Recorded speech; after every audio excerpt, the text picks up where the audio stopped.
I was in my local supermarket yesterday. I just popped in to go and get a few groceries, nothing big. I collected my items and took them to the self-service checkout. As I started to ring my items through, I noticed how busy it was in there. Every single station of the self-service checkout was occupied with customers putting their items through, and there was only one sales assistant yesterday that was manning the area. So one sales assistant there to help us if we came into any difficulties or any issues trying to put our items through. We actually did, all of us did. So this poor woman was running through, trying to help each customer at each station as the red light would go off and signal that we needed the support. And I could see that there was also a gentleman that had been stood there waiting patiently for some time and was starting to grow more and more frustrated about the fact that he couldn't get the attention of the store assistant.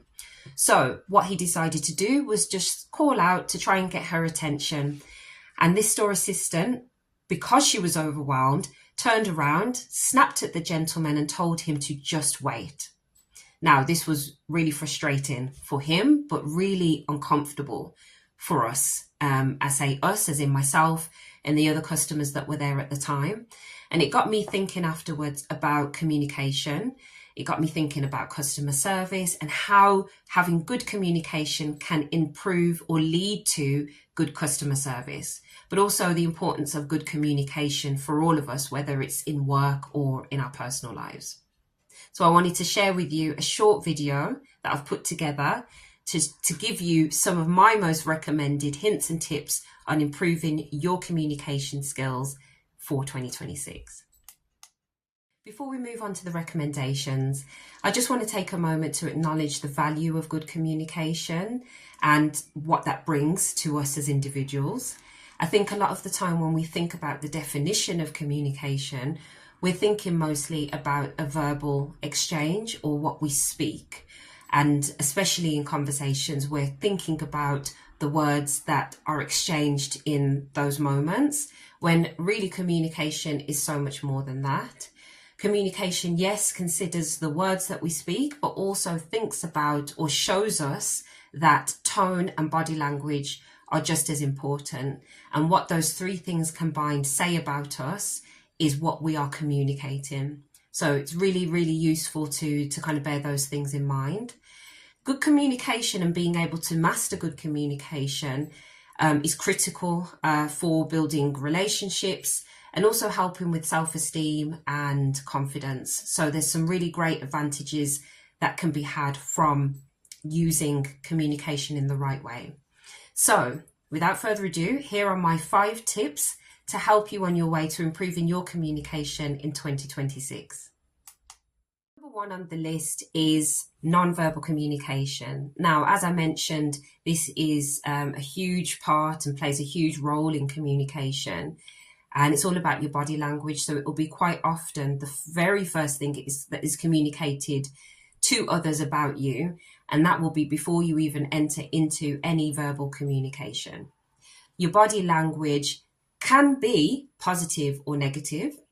Negative body language tends to come in the form of slouching, facial expressions, rolling your eyes, looking at your phone, yawning. These are all things that are very off-putting for other people sharing the same space as you.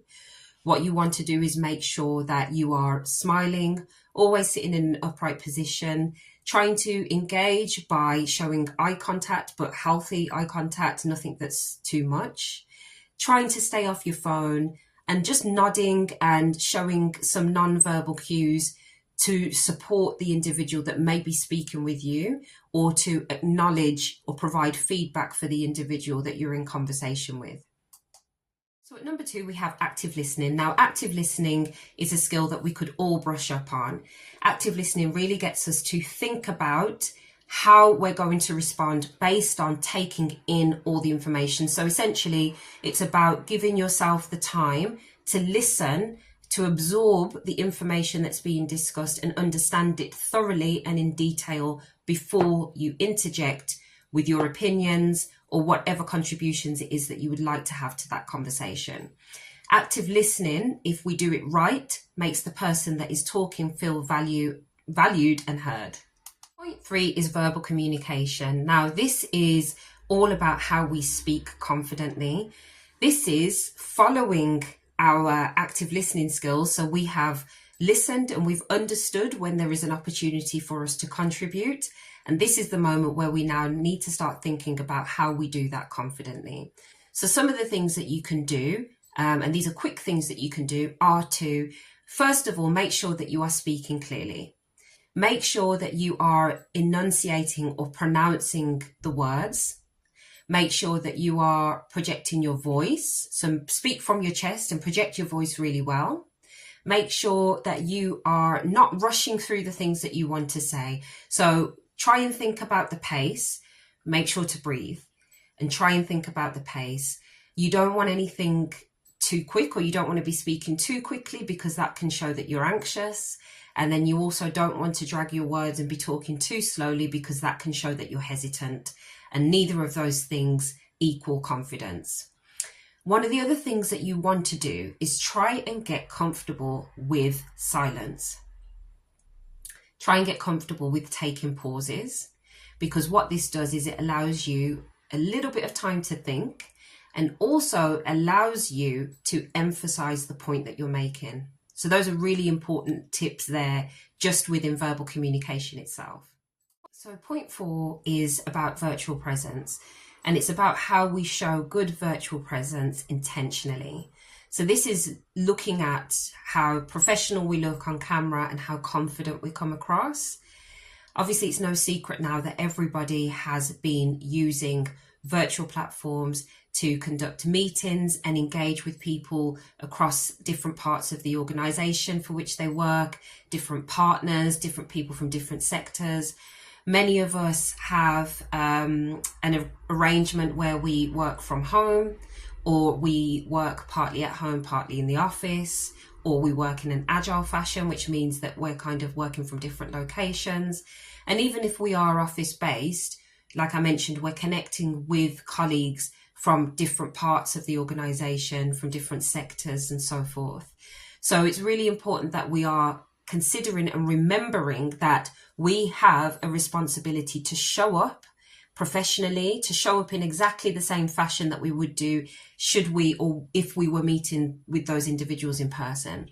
And some of the ways that we do that is by, first of all, making sure whenever we're in a Teams meeting that we have our visibility in that meeting. So we're making sure that our camera is on and that we're engaged and we're showing our interest, and that we're taking in the information that's being discussed in the Teams meeting or the Zoom meeting. There's nothing worse than being on camera and being the person that's chairing the meeting, talking away, and you can see that somebody hasn't got their camera on. It can be really off-putting for some people. So try to be considerate for the other person that's delivering the meeting, and just have your camera on. Next of all, what you want to be doing is paying full attention to what's being said. So by that, what I mean is, especially if you're on camera, making sure, or especially because you're on camera, should I say, making sure that you're not typing away doing other work, or you're not checking your phone or speaking with another colleague. If you're in the meeting, be present in the meeting and show that you're taking it seriously. Then next is about being professional in the sense that you're not eating on camera. So you want to make sure that you're not using this meeting as an opportunity to dine or to snack. If you would take advice from me, which I hope you are, I would say that really stay away from doing any of that. If you're hungry, try and make sure that you eat before the meeting, or eat after the meeting. Obviously, it's necessary to have a drink at hand, so make sure that you've got a cup of coffee or a water, but those things are sufficient. You shouldn't really be using the opportunity to sit down and snack, unless the person that has arranged the meeting or the organizer of the meeting has agreed that it's okay for you to do so. Next, this is for the individuals who work from a busy office, or for those of you that are working from home and prefer to keep your home private. I would just say to put a professional background on. As you'll know, for those of you that are familiar with using Teams or Zoom, you can do that quite easily by just selecting from the inbuilt backgrounds that are provided by the platform themselves. So you can get some really good ones. As you know, you can get, or as you may not know, you can get some, the office, the ones that look like a professional background, like you're sat in an office. You can get the ones that are very minimalist. You could do a blurred background. My advice is just to keep it very professional and in keeping with the organization that you work for and the type of work that you're doing. And next, my final point is to make sure that when it is time for you to speak, providing you have used your active listening, when it's time for you to speak, you're really trying to engage with the other members of the meeting by looking into the camera as opposed to the screen. Making sure that you're talking clearly, use those same skills that were mentioned in the previous point about enunciating, pronouncing, projecting your voice. And then when it isn't your turn to speak, just make sure that you're showing some really good non-verbal cues. So the nodding, smiling. For most of the teams meetings that I've been in, at least, and I believe most of the platforms, you can use an emoji that will allow you to signal that you've heard and you agree or you like the comments that have been made. Obviously, I would imagine, and as far as I am aware, for every meeting I have sat in, you only get a small range of emojis, but just be mindful to keep those as professional as possible when you're using them. So point 5 is all about email etiquette. Now, for the individuals that are listening to this, that are just getting into the process or becoming familiar with the process of applying for jobs and trying to achieve employment, especially for the first time, you will come to know that an email is very, very important. An email is quite often the very first point of contact that you will have with the hiring manager, making it, on most occasions, your only opportunity with that hiring manager to leave a lasting first impression. So we need to make sure that we do that in the best way possible. And some of the ways that we can do that is by, first of all, making sure that our email address is professional.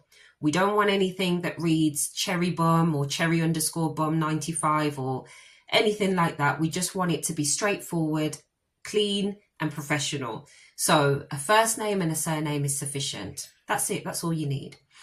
Secondly, you want to be thinking about the tone of your email. So when it comes to sending the email across, the content of the email or the bed of the email, what's written there needs to be professional. So you want to start by opening the email with a greeting or a salutation, which is a dear, manager name, or, depending on how you're addressing them, or a hello.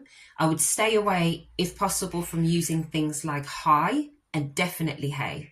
Hi is something that I suppose would be okay to use further down the line once you've got the job and you've been able to kind of build a relationship with that individual. Maybe if they're working as part of the same team as you, then that's absolutely fine. But in keeping with a professional tone, dear and hello are perfect. Then the next point is all about getting straight to the point. So we want to make sure that we're remembering and considering that the hiring manager that we may be emailing, or anybody we're emailing in the workplace, is very busy. We've all got lots to do, and we need emails that allow us to get straight to the point in understanding what the requirements are of us. So just basically keep it short, keep it concise, get straight to the point, and make sure that you're not losing or missing any information in that email that helps the individual do their part of the job or fulfill whatever it is that you're asking of them. And then the next point is avoiding casual language. So in those same emails, or in any email, you want to make sure that you are not using slang, not overusing exclamation marks, not overusing emojis. Try to avoid all these things where possible, because it just doesn't look good. It doesn't look professional. It doesn't show you in the best light. And some things like exclamation marks can come across very aggressive. So just try and stay away from those things. What I would also consider is making sure that you're proofreading. So this is obviously the final thing that you'll do before you hit send on that email, checking all the language that's being used, reading it through, making sure you're happy with how it sounds, making sure that you're checking any spelling, grammatical, punctuation errors, and then obviously you're good to go. You can press send and send your email across. it. Those are my top 5 communication recommendations to help you achieve employment success in 2026. If you would like to hear more like this, then please like, comment, and subscribe. Until then, I will see you soon. Bye.